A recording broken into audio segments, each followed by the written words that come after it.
So, in this last series of lectures of this NPTEL course, I will be discussing the challenges and opportunities in the field of additive manufacturing. As you have gone through several hours of previous lectures in this course, I have covered from design to different variants of additive manufacturing techniques to the several scientific case studies as well as clinical case study to explain you that how additive manufacturing can play an important role for myriad of application, engineering applications including biomedical applications for healthcare. So, in this backdrop, what I am going to do in this lecture as well as subsequent lectures, I will explain you how this field can further contribute to the manufacturing of patient specific implants, to the kind of how that artificial intelligence and machine learning models can be more useful in predicting the 3D printing processes and so on. So, having said that, these would be the topics to be covered in this lecture as well as few subsequent lectures: creative designs and manufacturing validation, 3D extrusion printing related challenges, exploiting artificial machine learning to accelerate EM process optimization, additive manufacturing of structurally complex implants for clinical applications, translation, regulatory approval and certification. In this lecture, I will be largely focusing on the creative designs and manufacturing validation. Now, I will start with this particular one example of the healthcare related applications, and where I will be showing you what is the clinical relevance of patient specific implants, particularly in the context of hip disorder. Now, if you look at this is the normal knee joint, okay.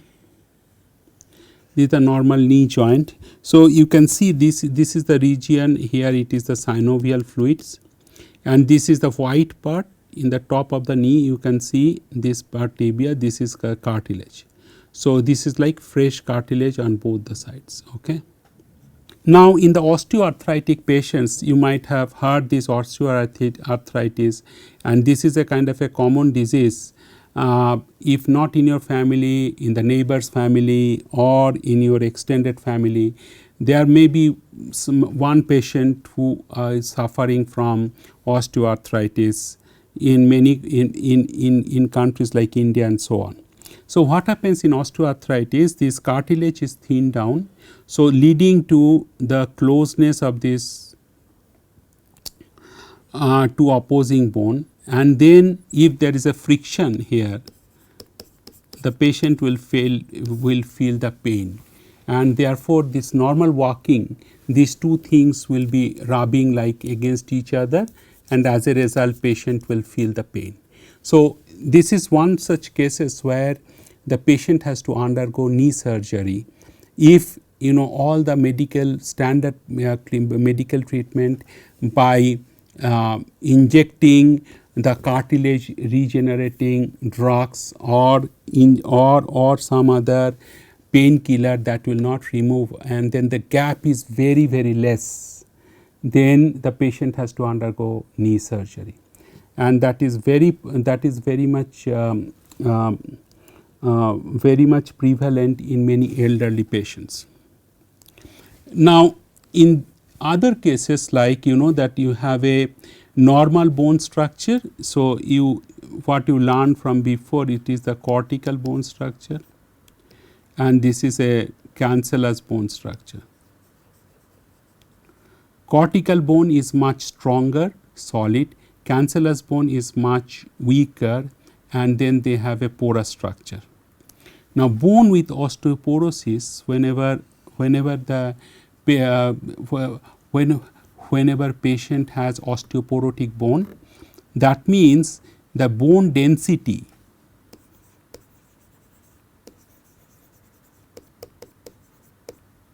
decreases. Now, if the bone density decreases, bone becomes much more porous.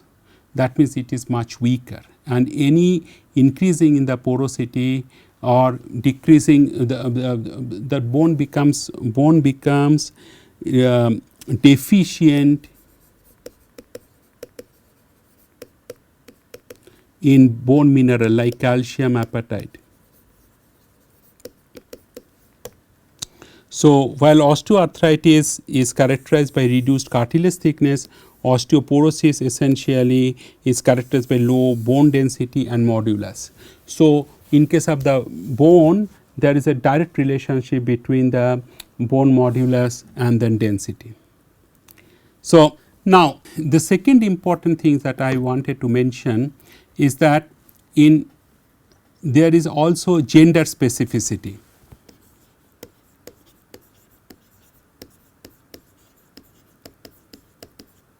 Gender specific anatomical morphological variations.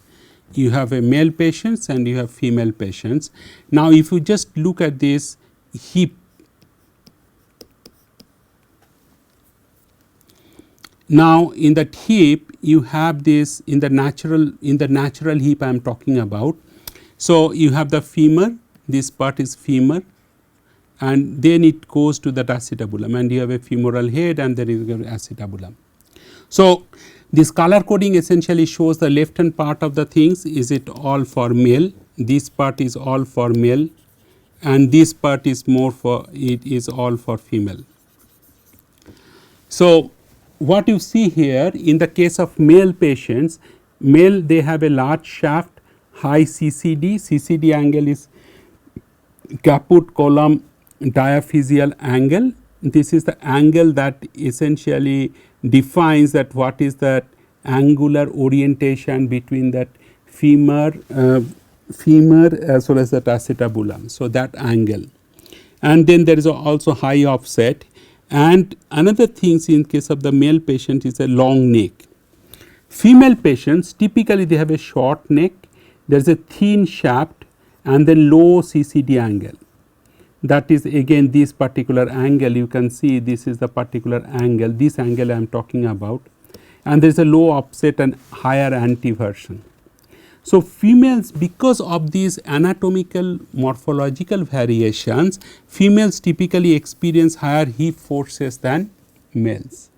So, these are the aspects which one needs to clearly consider while selecting the total hip replacement device like THR device, total hip joint replacement device.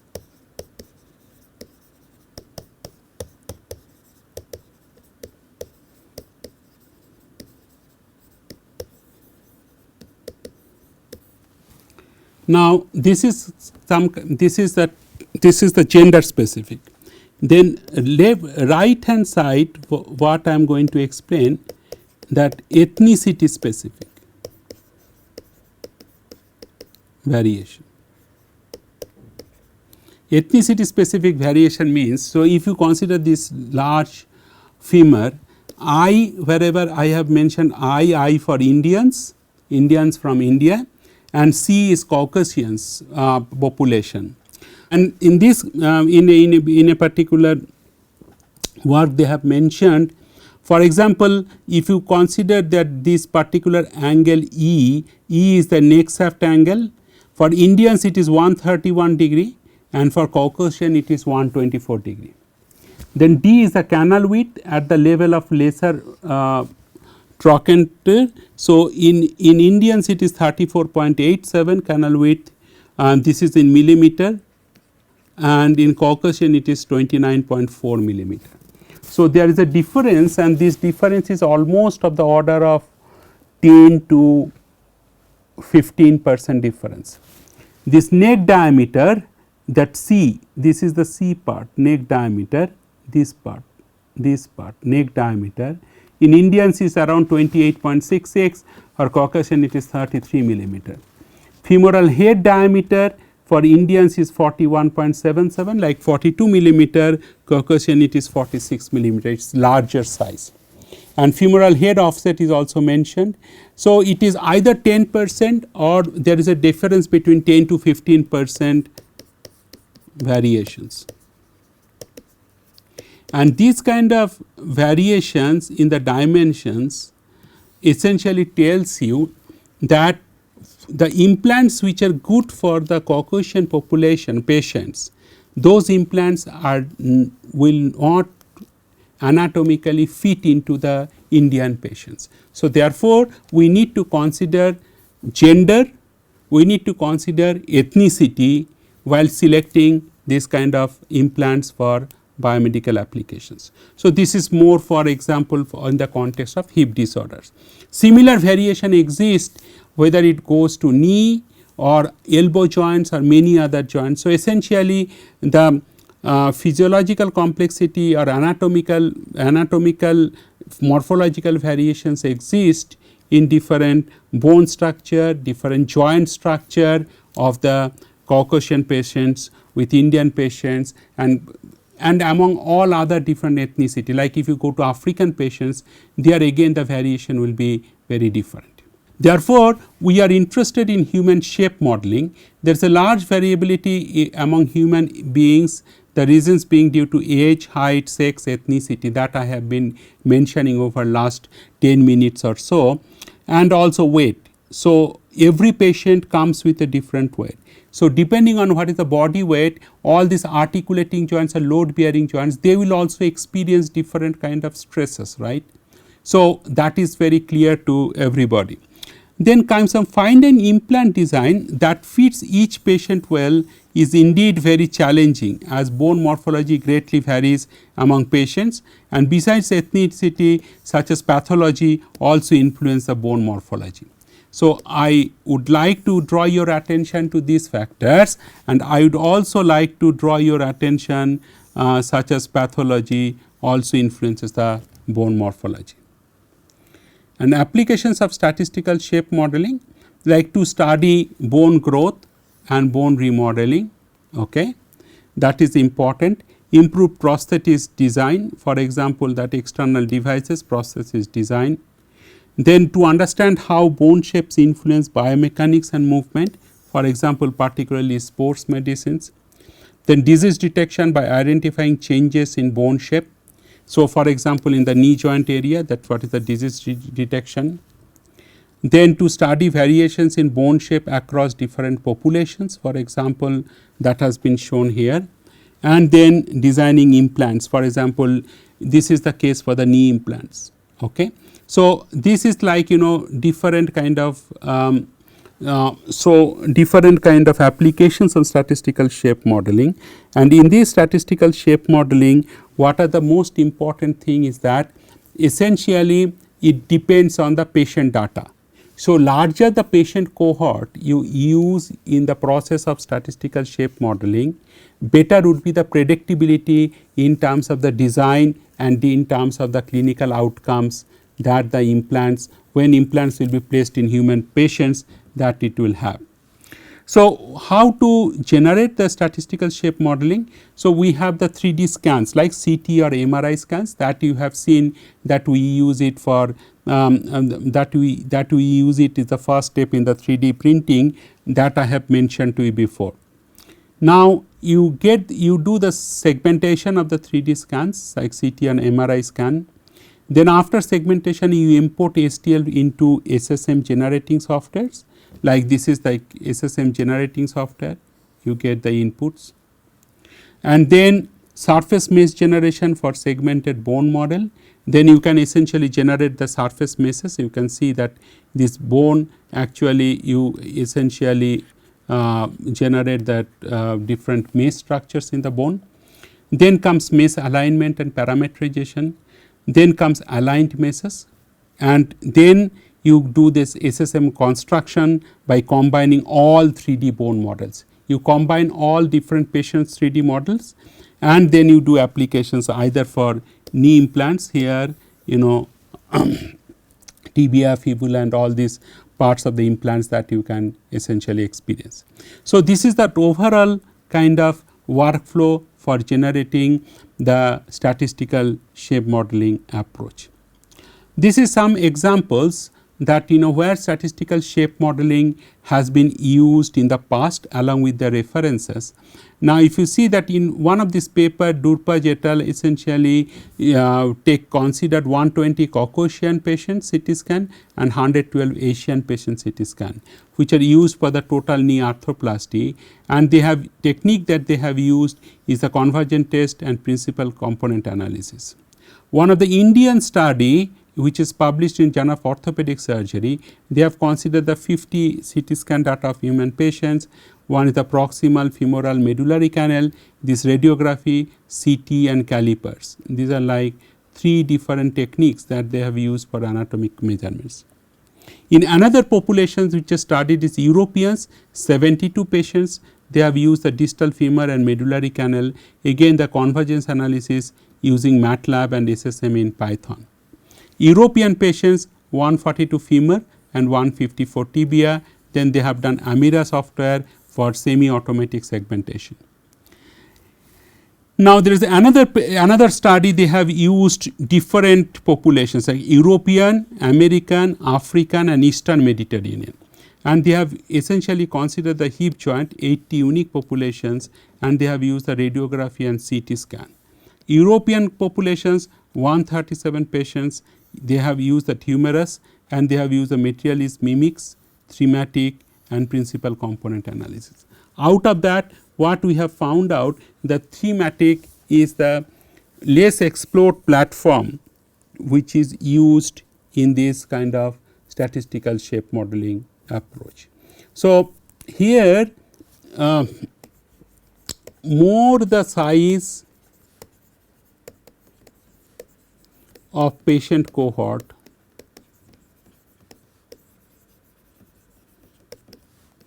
better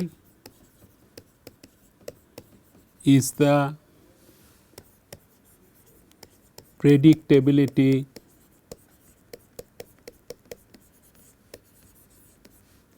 of SSM approach.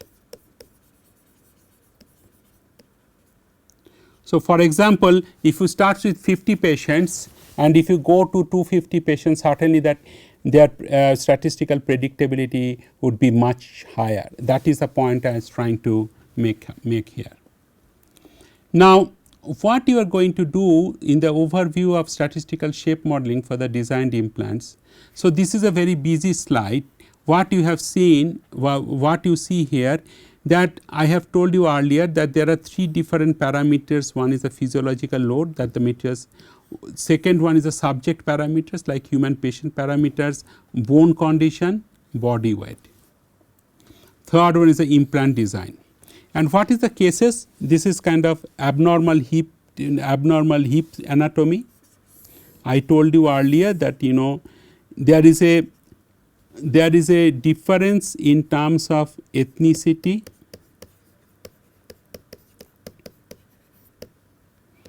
age, sex.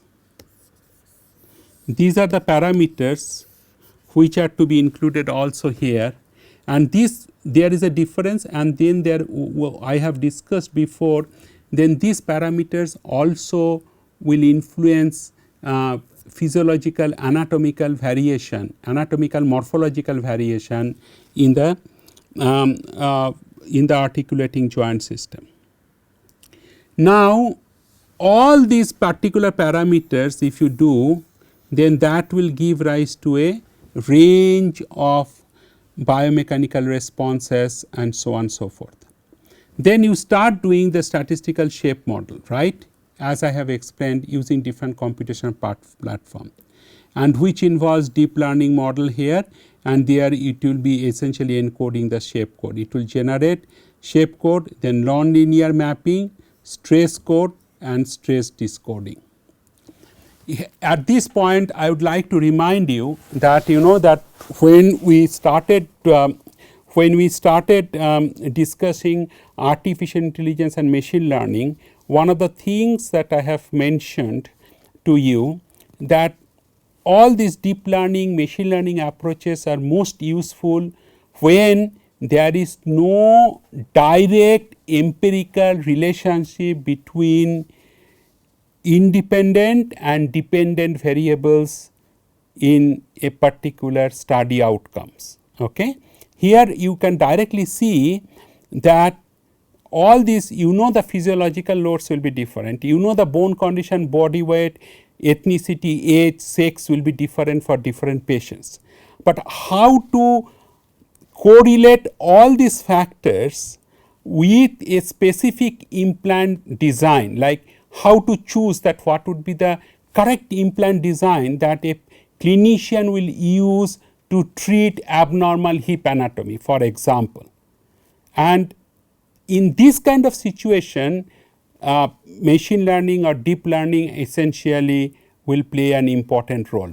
And earlier also I have mentioned that deep learning is more useful only when the number of data points or data sets are much larger, and machine learning is typically the performance of machine learning improves with time and as this model is exposed to more amount of data. So, these are like some of the fundamentals you can recall from my earlier introductory lectures on the concepts of data science approaches, right. So, I would like to remind you here again that why we are bringing in deep learning models, because all these different variations in that not only subject specific, but also ethnicity, age, sex specific and physiological loads that will generate, and if you consider those factors into account while designing the implants, that will generate significant amount of biomechanical data. And those biomechanical data subsequently will be used in the deep learning model for shape encoding or stress decoding. And the stress strain predictions essentially, as I have mentioned, would be then used as an input to the minimization of stress shielding and maximization of the bone density. Okay. This will lead to optimized design of the implants. And this is the example. This is the total hip joint replacement device, and in this device this is the femoral stem, this is the acetabulum, and here you can see this is the knee joint, that there is osteoarthritic knee, there is a 3D printed joint, and these are conventional implants. So, these are sacrificing joint and 3D printed joint, 3D printed implants is more for the preserving joint. So, I have mentioned about the clinical relevances. In this slide I have particularly mentioned is DDH is the developmental dysplasia. So, what happens in the developmental dysplasia in the normal hip, you can see this is the head of femur. In the developmental dysplasia you can see there is a hip socket here and there is a head of the femur here. So, this is the case for that abnormal hip anatomy, and these are the patients where standard implants cannot be used. So, here again the statistical shape modeling plays an important role, where standard implant sizes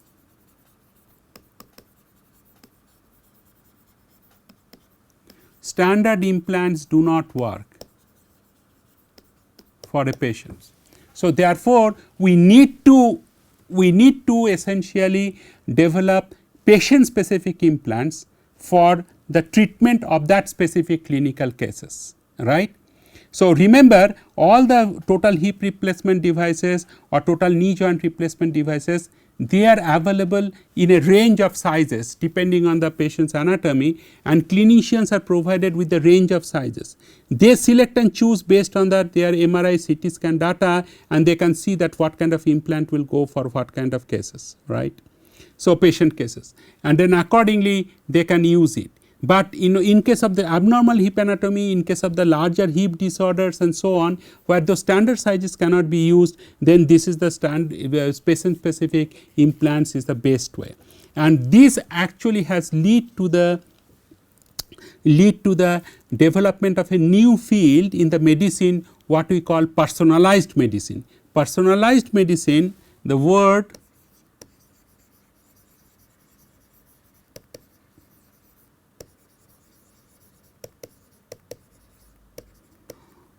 personalized medicine essentially means that the clinical treatments are essentially more personalized, or these patient specific implants are used in this, for example, in this particular case.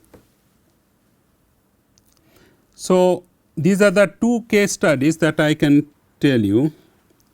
This is the case study is that open foam and mesh like structures in total knee arthroplasty. TKA stands for total knee arthroplasty to tackle stress selling. You see that there is two type of materials that have been mentioned. One is a titanium 6%, aluminum 4% vanadium, and one is a cobalt chrome. In both the cases, these particular researchers they have used they have used that different kind of a lattice structures foam. Okay, these are the examples of lattice structures like open foam or mesh like structures here. So, they use this as an input, these kind of structures as an input to electron beam melting. So, you remember that electron beam melting is one of the 3D printing processes, and there high energy electron beam is used, and one of the major advantage of electron beam melting is that it does not require post fabrication heat treatment procedure. So, the total manufacturing time can be reduced significantly. Then in these particular cases what you see, that is a stress shielding design graph. So, stress shielding design graph is that elastic modulus, normalized elastic modulus, normalized density, and you can see that what is the Ti6Al4b tibial knee stem and what is the cobalt 26%, chromium 6%, molybdenum femoral knee components. So, in these two knee components you can compare, and then thereafter you can essentially produce this cobalt chrome femoral component or Ti6Al4b DBL component, and this femoral component you can see very nice well designed lattice structures can be printed. In the TBL component you can see this particular part you can introduce in the titanium 6 aluminum 4 vanadium part. In the TBL component you can essentially introduce, this is the characteristic mesh structure. So, tailoring relative density is essentially was pursued to reach lower modulus in these two particular cases. Another one is the triply periodic minimum surface approach, right, that TPMS essentially stands for triply periodic minimal surface. Then triply periodic minimal surface approach, it has a gradient porosity, and you can see that this gradient porosity has this kind of a structures, and this particular gradient structure porosity has these three different levels. Okay. And these particular cases proper replication of the natural acetabulum connection to that femoral stem is required, and essentially these are used for stress shielding approaches. Now, this what is TPMS structure, what are the different lattice structures, this has been taught to you before, and you can recall from those lectures that this is lattice structure was very much useful, and if it is introduced in the femoral stem or acetabular socket, that kind of region, then you do not need additional hydroxyapatite coating to improve the osseointegration, because this lattice design structure itself can promote the osseointegration, can promote the bone growth in a very clinically acceptable manner. So, you reduce one more step of hydroxyapatite coating in the entire process of the implant manufacturing. Now, these particular things I will end this lecture by showing this. In this particular case you can see that artificial machine learning from a group has allowed one of the Indian company to produce these kind of lattice structures not only for acetabular socket in THR, but also for spinal cages. and they essentially mentioned natural bone anatomy implants, NBA implants, and natural bone anatomy implants are essentially are manufactured very routinely by this kind of by using this designed lattice structure. So, thank you, and I will come back to you in the next lecture with these particular challenges and opportunities on the additive manufacturing.